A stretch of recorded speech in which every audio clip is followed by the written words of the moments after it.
नमस्कार, मी doctor Bharati Madavi, Vedsparsh cardiac hospital आणि रिसर्च सेंटरची संचालिका. सध्या एक ट्रेंडी विषय आहे. थंडी प्रचंड वाढलेली आहे आणि सकाळी सकाळी ज्यावेळेस आपण चुकून हात पाण्यात घातला थंड पाण्यामध्ये की हाताला खाज येते, हात लाल झाल्यासारखे होतात. फरशीवर पाय ठेवला की तळपायाला सुद्धा भरपूर खाज येते आणि तळपाय सुद्धा लाल होतात. चुकून गाडीवर थंडीमध्ये जर आपण बाहेर पडलो तर अक्षरशः हाताला गुद्दा येतात आणि खाज यायला लागते, हात लालसर होतात. याला म्हणतात कोल्ड अर्टिकेरिया आणि आयुर्वेदिक भाषेमध्ये सांगायचं झालं तर शीतपित्त. आता शीतपित्त नेमकं काय आहे, कशामुळे होतं, त्याची कारणं काय आहे, काय काय पदार्थ नाही खायला पाहिजे, हा एक वेगळा व्हिडिओ ह्याच YouTube चॅनलवर आहे. त्याची लिंक मी डिस्क्रिप्शन बॉक्समध्ये टाकणार आहे.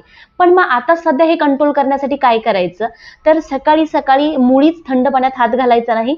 कोमट पाणी घेतलं तर बेस्ट राहील, त्यामुळे हाताला खाज येणार नाही. फरशीवर सुद्धा अगदी पाय ठेवण्यापूर्वी पायामध्ये चप्पल घालायची आहे आणि बाहेर पडताना स्वेटर किंवा इतर काही गरम कपडे जे आहेत ते परिधान करूनच बाहेर पडायचं आहे.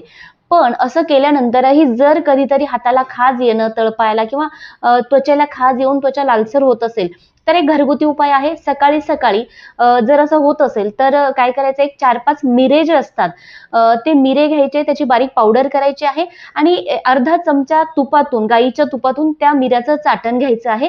एक 15 ते 20 मिनिटांमध्ये ही खाज कमी होऊन जाईल. किंवा सोडा घातलेलं जे कोमट पाणी आहे ते जरी हाताला लावलं तरी हाताची खाज वगैरे कमी होईल.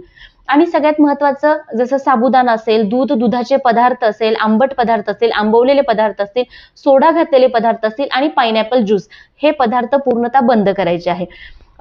आणि शीतपित्त जर झालेलं असेल आणि बऱ्याच दिवसापासून हा त्रास तुम्हाला असेल तर त्यामध्ये शास्त्रोक्त विरेचन ही एकमेव आणि सगळ्यात चांगली सद्य फलदायी, म्हणजे लगेच रिझल्ट देणारी आणि विरेचन ही अशी चिकित्सा आहे की यामध्ये शरीरात जे वाढलेलं पित्त आहे, थंडावलेलं पित्त आहे, त्वचेपर्यंत गेलेलं पित्त आहे ते संपूर्णपणे बाहेर काढून टाकलं जातं. आणि एकदा का विरेचन केलं की कमीत कमी 2-3 वर्ष तरी तुम्हाला हा जो शीतपित्ताचा त्रास आहे तो होणार नाही.